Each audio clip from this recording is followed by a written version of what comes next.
Okay, just setting the scene. I'm going to do this one a bit different to what I normally do. I'm going to let the video clips run with their sound, so there'll be wind noise, and in this case cars whizzing past, and I'll talk over some relevant bits, so there'll be like an additional soundtrack. I haven't done that before, but I see no reason why it shouldn't work. In addition to that, just setting the scene here, this is a road that's exactly 15 miles from where I live, so it doesn't take me long to get there, 30 minutes. And there's a couple of quite rare orchids. They're not, well, one of them's not rare as such. Where you find them, you might find quite a lot, but then you won't find any for a very long time anywhere nearby. This is a strange thing. And these orchids tend to grow in shade in beech woods on the certain type of soil that suits them. Now what we've got here is planted a long time ago. Down one side of the road the guy planted 365 beech trees, and down the other side of the road he planted 366 for the leap year. Now many of those original trees have died, some are just missing, there's a gap where they once were. Some have been replaced by hornbeams apparently, which are more suited to the traffic fumes basically.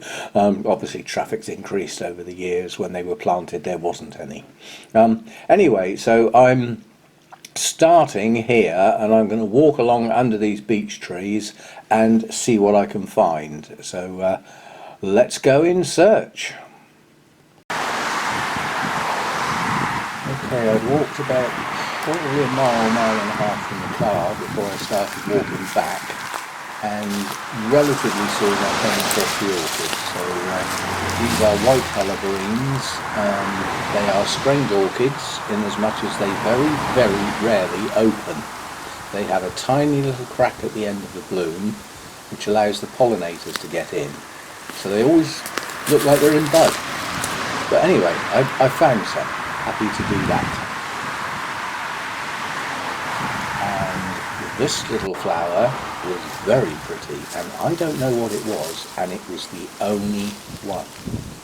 In that whole walk, that was the only one. And it was right next to another white Helleborine. Once I'd found these and got my eye in, I had a job not to step on them. There were lots. But then we came across something special. This was very unexpected. Very unexpected. You see it yet? These are orchids. They don't look like it, and they are going over a bit. But this is a bird's nest orchid. Lives underground. Only puts a flower spike up with no chlorophyll in the plant at all. So there's no green.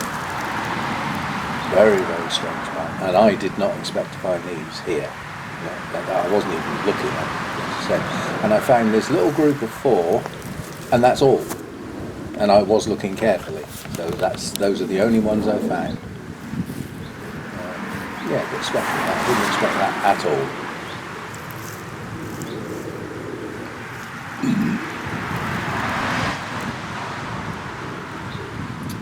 And then I came across a white Helleborine with an open bloom.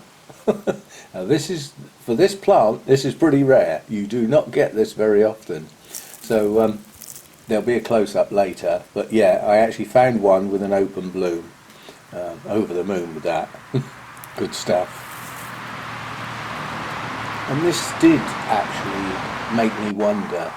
There were quite a lot of these growing out from under the shade, virtually in full sun, and they'd have got full sun for a fair bit of the day, not just a little bit, you know, a fair bit of the day they'd have been in sunshine, and that's not their habitat at all.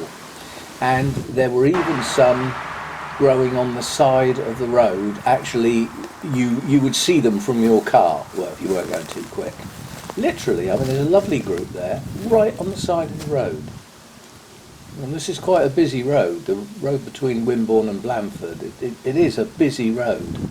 And, you know, there was a good smattering on the side of the road. So that was good. Now, this was the last one I found before I got back to the car, and was a little annoying because there's the car. I didn't need to walk that far. Anyway, let's have a look at a white Helleborine. Very attractive blooms. As I said, I did find one open, so we'll have a nice close look at that. They are quite orchid-like, because a lot of the UK orchids don't look like orchids unless you get a magnifying glass out. And a nice close-up of the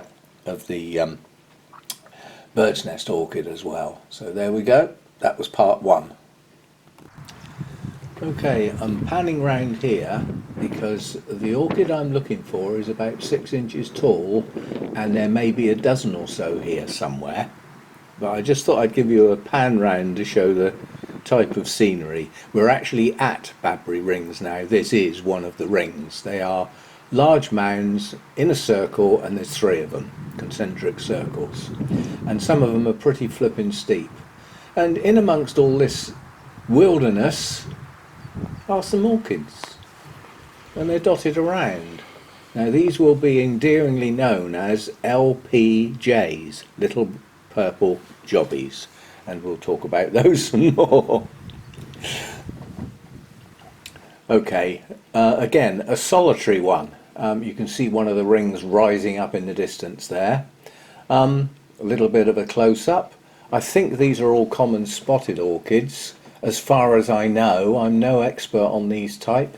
Some of them came in little groups, some of them were isolated, and this one I believe is a different type. It's got a completely different lip, as you can see. So that's one type. And then there were so many of these, I lost count. These are common tway blades, green orchids in green undergrowth. They're really easy to spot, actually they are once you get your eye in. They're quite pretty when you get close up, but there were thousands of them. And then this, I love this orchid. This is a greater butterfly orchid. There is a lesser butterfly orchid that looks similar, but grows in different environments basically, so you don't tend to come across them together. Reasonable close up there, very pretty little orchid. And now we're going to do something a bit different, and I've stopped on this one in isolation because it's important. And now I'm going to show you the video I made for the Orchid Society, which starts with this orchid. Okay, for the Orchid Society. Solitary greater butterfly, probably a quarter to a third of the way round, anti-clockwise from the main car park, between the outer and the middle ring. Landmark, and I don't break my neck. After years of searching, there they are. There may be others in different places, but this has taken me a long time, and I had very specific instructions how to find these. Thank you. But at long last, my first ever bee orchids. After all these years. And what gets me is, like with many of the orchids I've searched for, that's less than 6 inches tall. I thought they were about a foot, 18 inches tall. Maybe these are just small ones. But yeah, at long last. And in this particular location, there may be some rosettes without blooms on. So I'm desperately trying not to break my fucking neck here. You've got that one there, then coming across 2, 3, and then they seem to fizzle out and come down the slope a bit. 4, 5, 6, 7, 8, and one's been bent over. 9. I bet that was some clumsy clod trying to take a picture. There may be more, but I'm on a very precarious slope here. I've slipped quite a few times, dropped my DSLR twice, so I put it on the ground where if I put it down it can't fall down. But yeah, after all this time, I'm going to go down because I took a still of this one, but this is very steep,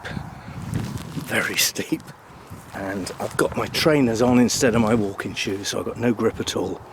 Let's see if we can just get down. If you put your knee down, you will get thistled. As you can see, precarious to say the least. So there we go, the elusive bee orchid. A lovely little group of quite a few.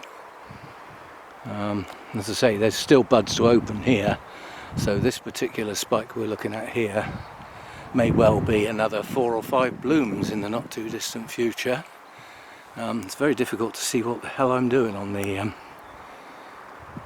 video camera because the bright light stops me seeing the screen. But hopefully that's a nice zoomed in image. Look, I get too old for this, I'm out of breath. That's not from climbing up the slope, that's from the fear of breaking my neck sliding down it. So there we go, the bee orchids at Badbury Rings. And thanks for the instructions, at long last. And how did we find them? We swapped the location of the bird's nest orchids for the location of the bee orchids.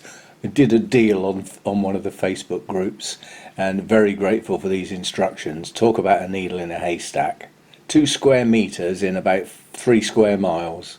Marvellous. So there we go then, first field trip out, relatively successful. So we've got white Helleborine, close to home. That's good, because the only other place I know where I can find them definitely is a very long way away. Likewise with the bird's nest orchid, which I didn't expect to find here, so that was a real bonus. Even though it was only 4 plants, you know, at least it means I don't have to go a very long way to see them. Now I know whether there is one definite place where I can see them.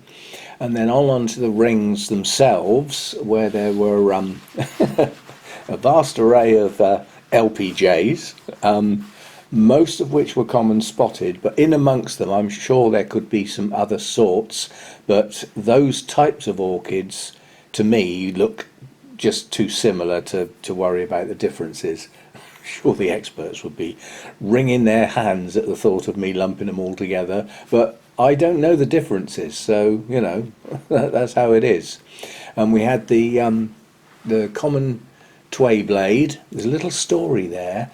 I did do a video clip while I was filming those, so I was talking, and I try and do that when there's no one around because they think I'm stupid. And these are people I don't know, so they don't know I'm actually stupid, or whether I'm stupid or not. Anyway, and I mentioned the word twyblade, and this voice behind me said, excuse me sir, they're actually tway blades, not twyblades. Now, you don't normally get told off at my age, but he was right, I was wrong, I just mispronounced it. And in addition to that, it's really pleasant to get told off in a polite, kindly voice. So, no animosity, just basically pointing out that I'd said it wrong. So that was great stuff. And then we had the greater butterfly orchid, a good smattering of those, but quite a lot were dwarfed. You know, we've had dry periods again through the spring, doesn't do them any good. But still some good ones in amongst them, so I was quite pleased to find those. Those are quite easy to find because they are white. They do stand out in the green. They're not you know, relatively easy to spot. And then again, that solitary one became like a landmark along with the log and a certain position between the rings to actually find the bee orchids. Now, I've been to many sites where there are supposed to be orchids. I have never ever found them, and I had very strict instructions or I wouldn't have found these. From the valley, you know, the gully between the 2 rings, they're too high up to be able to see. Yeah, and if you were walking along the top of that ring, along the top path, you wouldn't think to sort of lean over the edge, and you'd do it very carefully or you'd be sliding down like I did several times on my face. Yeah, very, very steep slope where they were, very precarious position to try and hover around with cameras and stuff. Anyway, I thoroughly enjoyed it. First field trip of the year done. I don't know where the next one's going to be, but I'm hoping there will be another one next week to somewhere. I'll make up my mind as and when, and again, weather dependent. Hope you've enjoyed it. See you next time.